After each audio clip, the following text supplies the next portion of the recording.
5 fast and easy ways to fix a toothache at home. Okay, so the first one is a salt water rinse. Salt is a natural disinfectant that will help reduce inflammation and clean the affected area. Rinsing can also help dislodge any food particles or foreign bodies that might be stuck in between your teeth, and these could be contributing to the pain. This is also very easy to do, and you have most of these things at home already.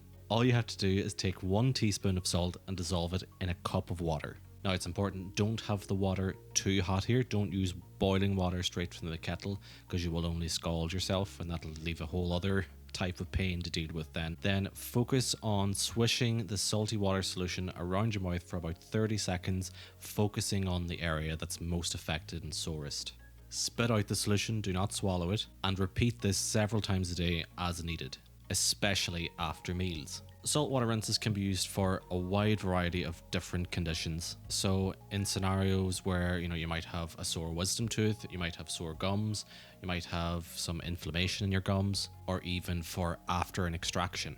Always remember to go and see your dentist because these will only provide temporary relief, and it's important to get it checked out to make sure it's not something more serious. The second one that I'm going to talk about here is a hot compress or a cold compress. Now you'd use these in different scenarios. So you would use a hot compress if you're having a lot of pain from grinding your jaw or grinding your teeth, causing your jaw to get sore. And the job of the heat compress there is that the heat will help the muscle relax. You probably will use a combination of both. After you use the hot compress, maybe consider using a cold compress as well, because after the muscles have relaxed, we want the inflammation to go down as well, and that would be best achieved with a cold compress. But if you're suffering from a toothache or maybe more tooth-related pain, then a cold compress would be better. The cold will help numb the area, and that'll help reduce any inflammation or swelling and ultimately the pain. And again, this is something that you probably have at home already. For a cold compress, grab something like ice, put it into a Ziploc bag, wrap it up in a towel and put it on your cheek wherever is the affected area. Alternatively, you could use a bag of frozen vegetables. Again, just have it wrapped up in a towel or something. You don't want to have frostburn then as well on your cheek. And then you want to leave the cold compress there for the next 15 or 20 minutes, and again repeat as needed. The third one I'm going to talk about here, and this might seem a little bit obvious, but it's pain medication. Use pain medication. Paracetamol, ibuprofen, those are great for dental pain. And again, they're something that most people would have in their home already. So this can be used in conjunction with any of the other methods as well, like using a cold compress or doing saltwater rinses. You should definitely be taking pain medication alongside those.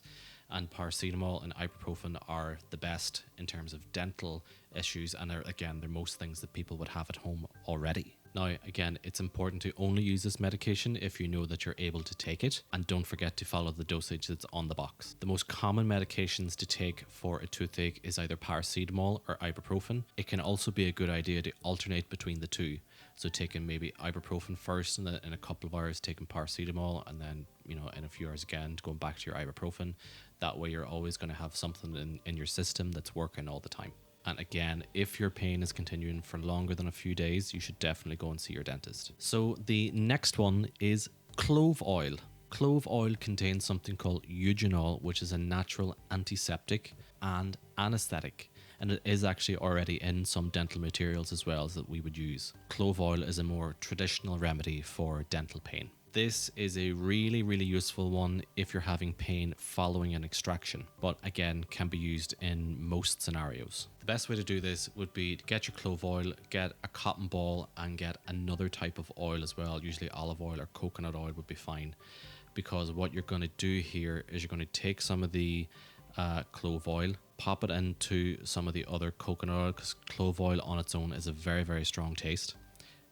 Dab the cotton ball in that, and then you're putting that up against the area that's painful. Try not to swallow any of this as well, and leave it there for a few minutes. I kind of put this one further down the list because clove oil may not necessarily be something that everybody has at home, but most places, even some pharmacies, will carry this and stock this as well, so you might still be able to get it in time if you really need it. Another one here is the elevator head, and that is because a lot of the time, if you're having pain that is coming on at nighttime or whenever you're trying to go to sleep, it's worsened by lying down. That's often a sign of a tooth infection or tooth abscess as well.